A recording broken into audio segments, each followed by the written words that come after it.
नमस्कार दोस्तों, डीडीआर के एक और रिएक्शन वीडियो में आप सभी का स्वागत है। मैं हूं आलोक। तो दोस्तों, जो अफगानिस्तान और पाकिस्तान के बीच अभी चल रहा है, जो कुछ भी अभी आपको दिख रहा है, उसमें बहुत बड़े बदलाव आने वाले हैं।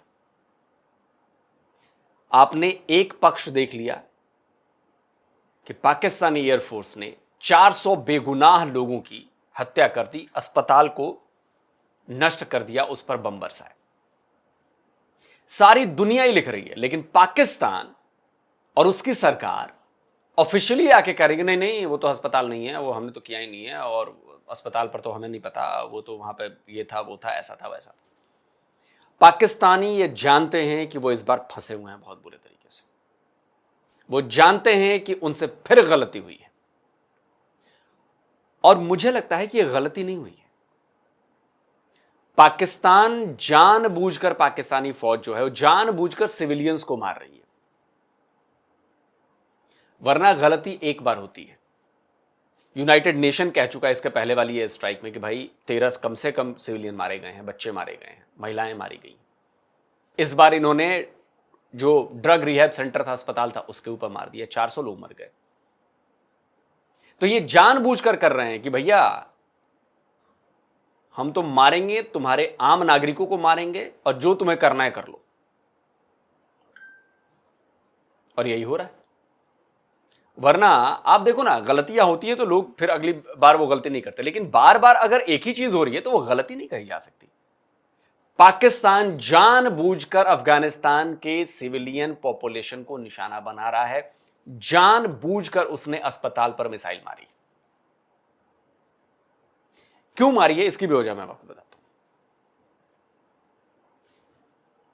कि बदले में अफगान तालिबान और तहरीक तालिबान पाकिस्तान, ये दोनों मिलकर पाकिस्तान के रिहायशी इलाकों पर हमला करें, जिससे वो पूरी दुनिया को दिखा सके कि देखिए जी, हम तो विक्टिम हैं जी आतंकवाद के।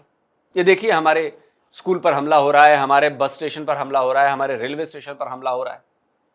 अभी तक जो भी निशाने बनाए गए हैं वो पाकिस्तानी आर्मी के इंस्टॉलेशंस पर बनाए गए हैं। अभी जो लेटेस्ट भी हमला हुआ था वो कौन सी जगह है, वो वहां भी आईएसआई का दफ्तर है और एक कोई इनके कोर का हेडक्वार्टर। तो चाहते हैं कि टीटीपी और टीटीए दोनों मिलकर पाकिस्तान के आम लोगों की जान लें, बदले की कार्रवाई में, गुस्से में आकर, ताकि वो दिखा सके कि देखो विक्टिम हमें। चलिए अब देखते हैं कि पाकिस्तानी मीडिया पर जरा क्या चल रहा है।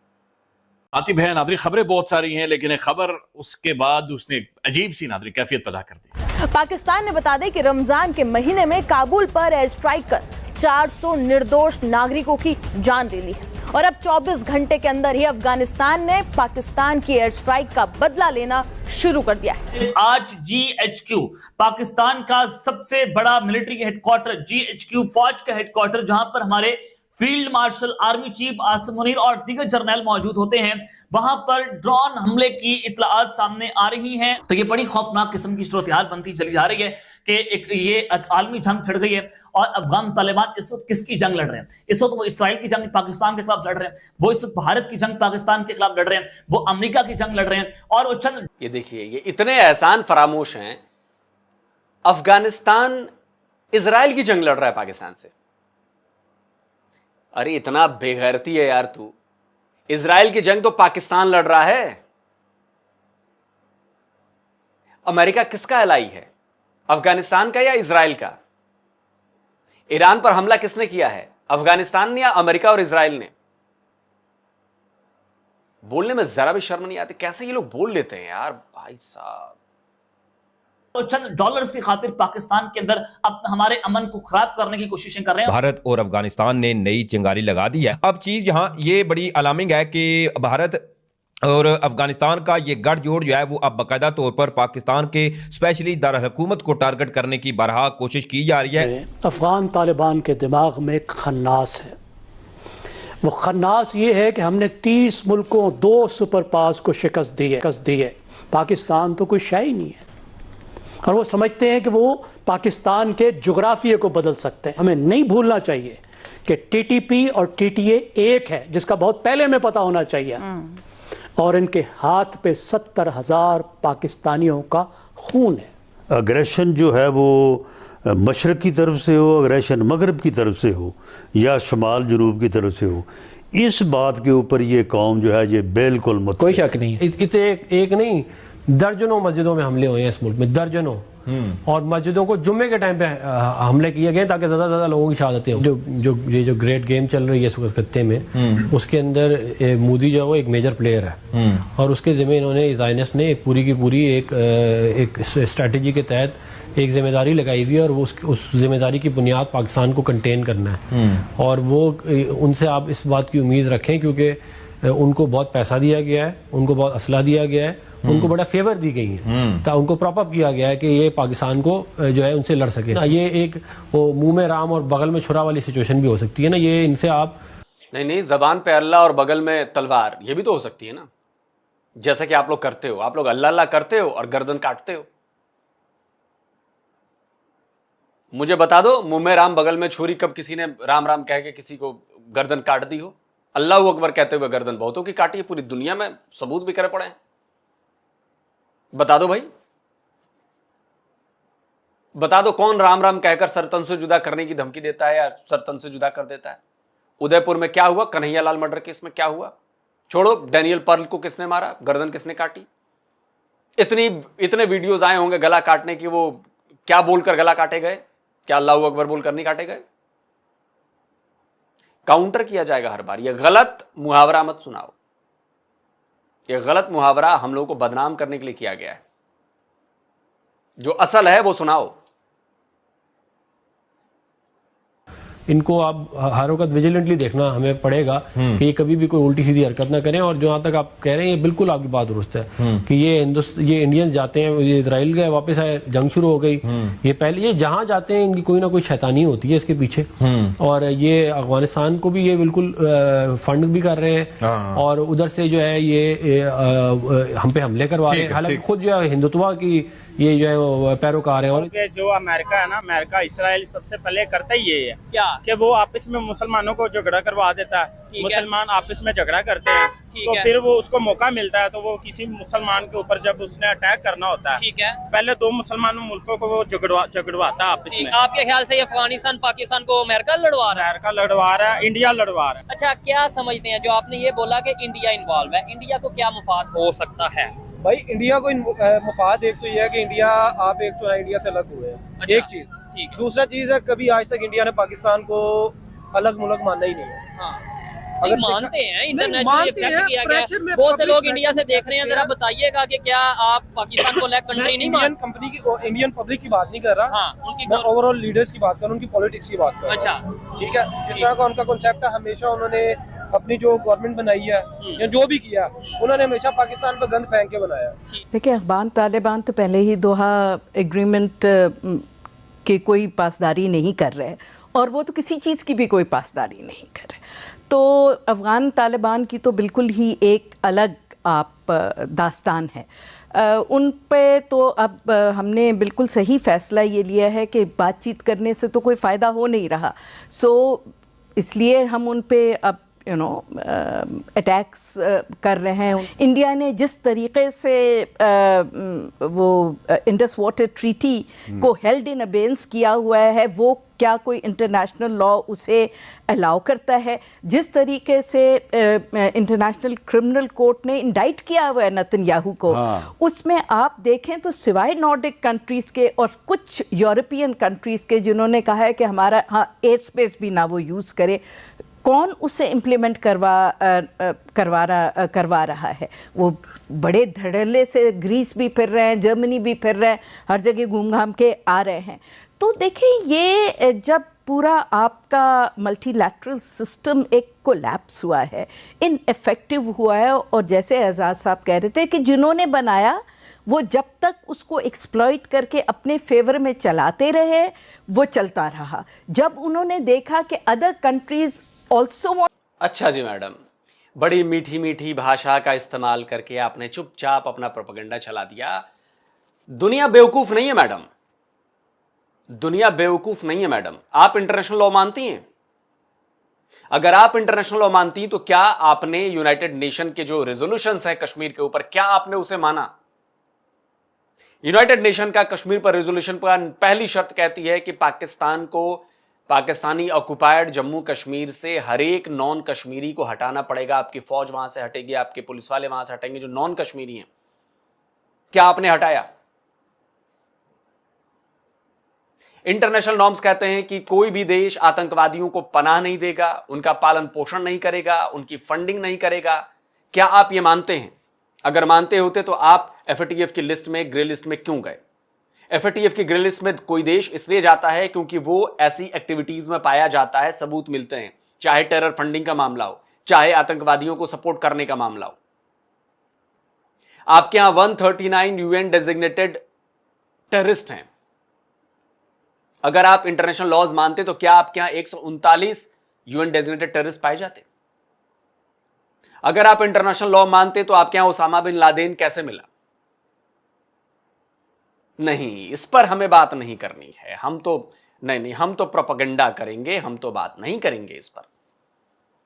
दूसरों से आप ये उम्मीद रखती हैं कि वो इंटरनेशनल लॉ का पालन करें, इंटरनेशनल लॉ माने, लेकिन जब खुद पर बारी आती है तो आपको इंटरनेशनल लॉ मेरे ठेंगे पर, मेरे जूते की नोक पर।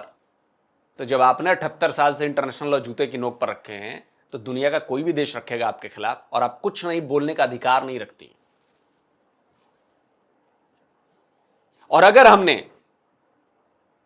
इंडस वाटर ट्रीटी अबियंस में डाली है तो वो भी लॉ के हिसाब से डाली है।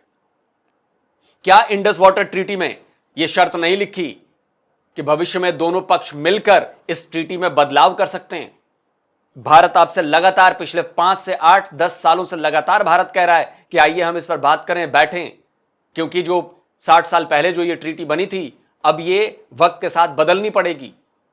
पाकिस्तान की पानी की जरूरतें भी बदल गई हैं, भारत के पानी की जरूरत भी बदल गई है। आइए इस पर बात करते हैं, इसमें बदलाव करेंगे, संशोधन करेंगे। आपने इसमें अड़ंगा लगाए रखा। यहां पर इंटरनेशनल लॉ की बात नहीं आती है। फिर चलिए पाठ पढ़ाने, एक तरफा एजेंडा नहीं चलने दिया जाएगा। जब उन्होंने देखा कि other countries also want to benefit from it और उसके रूल्स रेगुलेशंस के थ्रू इन पावरफुल स्टेट्स को वो सैंक्शन कर सकते हैं या उनके अगेंस्ट खड़े हो सकते हैं, तो उन्होंने उसी सिस्टम को गिरा दिया। तो ये तो एक बहुत ही खतरनाक प्रेसिडेंट्स जो है वो बनता चला जाए। हमें पाकिस्तान में थोड़ा सा केयरफुल रहना चाहिए। अगर दुनिया का कोई मुल्क, कोई अक़वाम मुत्तहिदा, कोई आपकी मदद को नहीं आएगा। ये आपने अपनी मदद खुद आप करनी है। अच्छा, आप कह रहे हैं पाकिस्तान में भी कुछ लोगों का सॉफ्ट कॉर्नर है। पाकिस्तान को छोड़ देना, ये यूनाइटेड नेशंस के मुख्तलिफ इदारे जो हैं ह्यूमन राइट्स के, वो कहते हैं जी कि पाकिस्तान जो बमबारी कर रहा है अफगानिस्तान में, तो उसमें जो सिविलियन कैजुअलिटीज़ हैं वो नहीं होनी चाहिए, तो पाकिस्तान उसको डिनाई करता है। तो ये सॉफ्ट कॉर्नर पाकिस्तान से ज़्यादा कहीं बाहर नहीं है? नहीं, ये दोनों तरफ है जी। वो बाहर वाली की तो मैं परवाह इसलिए नहीं करता क्योंकि वो उन्होंने हमेशा ह्यूमन राइट्स को इस्तेमाल किया एज एन इंस्ट्रूमेंट। आप देखें ना, मैं 6.5 साल राज न्यूयॉर्क में, मैं न्यूयॉर्क टाइम्स मंगवाता था। हर रोज फ्रंट पे एक कॉलम जरूर होता था, छोटा या बड़ा, चीन के ऊपर के ह्यूमन राइट्स वायलेट हो रहे हैं। ये हमेशा इन्होंने इस्तेमाल किया। We should not bother about that. मुझे अपने मुल्क के अंदर जरूरत है कि यहाँ हार्मनी और लोग कन्विंस हो कि अफगानिस्तान से अब इलाज यही है। ठीक है, आप सारा मुकम्मल जंग नहीं कर सकते, लेकिन उस वक्त तक जरूर करना है जो अमेरिका का रह गया हुआ था असला, उसको डेसिमेट करने की जरूरत है। और वहां पे जो उन्होंने सेफ हेवन्स बनाए उनको खत्म किया जाए। साथ ही साथ आप डिप्लोमेसी भी खुली रखें। मैं ये नहीं कह रहा कि वो बंद करें उसके दरवाजा, वो मुकम्मल तौर पर बंद रखें, लेकिन बॉर्डर को आपने आप मैनेज करना है जब तक आपकी सूरत हाल बेहतर नहीं होती है। मुल्क के अंदर जरूर इत्तफाक राय बनाने के लिए काम कीजिए। आपको याद होगा कि 2014 में ज़र्ब-ए-अज़्म में जब हम गए थे, उससे पहले 1 साल पूरा हमने पॉलिटिकल कॉन्फ्रेंसेस की थी, पॉलिटिकल पार्टीज की। तो उसके नतीजे में ये हुआ था कि वहां पे जब हमने ज़र्ब-ए-अज़्म किया तो उनको कहीं कोई लोकल मदद नहीं मिली और हमें कामयाबी मिली। मेरे ख्याल में इस किस्म का काम हमें दोबारा यहाँ पे करना चाहिए। पाकिस्तान ने अफगानिस्तान के साथ जितने एहसान किए हैं कम है। अच्छा, अफगानिस्तान के लिए ज्यादा है। अच्छा, क्यों? क्योंकि जब अमेरिका आया, रूस आया, तो पाकिस्तान ने एक भाई के साथ खड़ा कर उनका सबूत दिया। लेकिन अफगानिस्तान इंडिया की मानकर, एक दूसरे मुल्क की मानकर पाकिस्तान, ये देख रहे हैं कैसे ब्रेन वॉश है। पाकिस्तान ने अफगानिस्तान के साथ खड़े रहे वो, एक अफगानी अगर ये बात कह देना कि जब अमेरिका आया था वहां पर, सोवियत संघ वहां पर आया था और पाकिस्तानी जो हैं वो अफगानियों के साथ खड़े थे, मान जाऊंगा मैं। अफगानी आपसे नफरत करते हैं। क्यों करते हैं? इसी वजह से, क्योंकि आपका डबल चेहरा दिखता है, दोगला चेहरा दिखता है। डॉलर्स के लिए आपने अमेरिका का साथ दिया, अपने एयर बेसेस दिए, अपने अपने अपने एयर स्पेस दिया। अफगानियों को नहीं पता। तुम बेवकूफ होकर बोल सकते हो, अफगानियों को पता है कि सच्चाई क्या है। अटैक कर रहा है, वो कह रहे हैं कि हम जिहाद पढ़ा। ये कौन सा जिहाद है? जब आप एक मुसलमान दूसरे मुसलमान को मार रहा है, ये कौन सा जिहाद है? कह रहे हम जिहाद कर रहे हैं। वो अभी भी हमारे रिश्तेदार कल बलोचिस्तान में आ रहे थे, अफगानिस्तान ने हम कर उन पर अटैक कर दिया। उन्होंने गाड़ी नहीं रोकी, अल्लाह के शुक्र से बच गए हैं। उन पर अटैक कर दिया, पीछे गोले चले गया। अच्छा, मौत के मुंह से बच कर आए हैं। ये आपने बड़ी बात की है। ये कौन सा जिहाद है कि जो दो मुसलमान आपस में लड़ रहे हैं? और तीसरा काफिर फायदा उठा रहा है।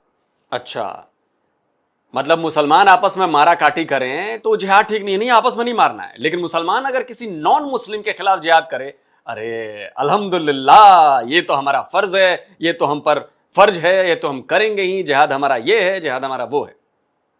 कमाल है। नॉन मुस्लिम को मारो तो ठीक, मुसलमान को मारे तो ये कौन सा जिहाद है? ये भी जिहाद है। फायदा उठा रहा है और तमाशा देख रहे हैं। तो एक अगर काफिर आपस में लड़े ना, उनकी सुलह हो जाती है। जब मुसलमान लड़े वो तमाशा देखते हैं। अच्छा, चाहती है कि आपस में कमजोर हो, हम इन पर अटैक करें, हम हुकूमत करें। वो चाहती है पूरी दुनिया पे हुकूमत नहीं। आपने और हर पाकिस्तानी इस टाइम यही कह रहा है कि जी इंडिया बैक कर रहा है, इंडिया सपोर्ट कर रहा है। नो डाउट, इंडिया के सोशल मीडिया को देखें या इंडिया के मेन स्ट्रीम मीडिया को देखें, वो अफगानिस्तान को प्रॉपर मीडिया के ऊपर प्रॉपर सपोर्ट करते नजर आ रहे हैं, यानी कि उनकी फेवर में खबरें चलाते नजर आ रहे हैं। लेकिन इसमें ऑथेंटिसिटी है कि वो उन्हें वेपन्स भी प्रोवाइड कर रहा है, उन्हें वो पैसे भी प्रोवाइड कर रहा है, ऐसा होगा या सिर्फ सोशल मीडिया पे सपोर्ट कर रहा है? ये हो सकता है क्योंकि किसी भी दुश्मन को ना पहले दोस्ती करती है, उसे खोखला करती है, अंदर से प्यार खोखला करती है। जब वो खोखला हो जाए फिर उसे अपनी अंदर पे मार देती है। ठीक है, इंडिया कर सकता है क्योंकि इंडिया एक चालाक है। अच्छा, इंडिया रूल के साथ मिला हुआ है। इंडिया चाहता है कि पाकिस्तान के साथ दुश्मन। चलिए दोस्तों, वीडियो खत्म हो गया। आप देख लिया पाकिस्तान की जो जनता है वो कितनी बेवकूफ है, जाहिल है। देख लिया आपने। इनके दिमाग में कूट कूट कर मदरसों में भरा गया है कि ऐसी ही बातें तुम्हें करनी है। एक पाकिस्तानी ये सबूत नहीं दे सकता कि जी फलाने कंसाइनमेंट से ना हथियार भेजे गए हैं, फलाने बैंक नंबर से पैसे भेजे गए हैं, या कैश पैसे लेकर थैले में भर के, बोरे में भर के डॉलर्स दिए गए अफगानिस्तान को। कमाल है। यही काम आप लोग हमारे यहां करते हो। हम जब कहते हैं तब तो मानते नहीं हो आप तो कहते हो नहीं पाकिस्तान तो भारत के खिलाफ कुछ नहीं करता, आतंकवादी नहीं भेजता। कसाब तो यहां गाजियाबाद के लोनी मोहल्ले का रहने वाला था ना, उसके 9 साथी भी इधर ही रहने वाले थे, कुछ यूपी के, कुछ बिहार के, कुछ बंगाल के, है ना।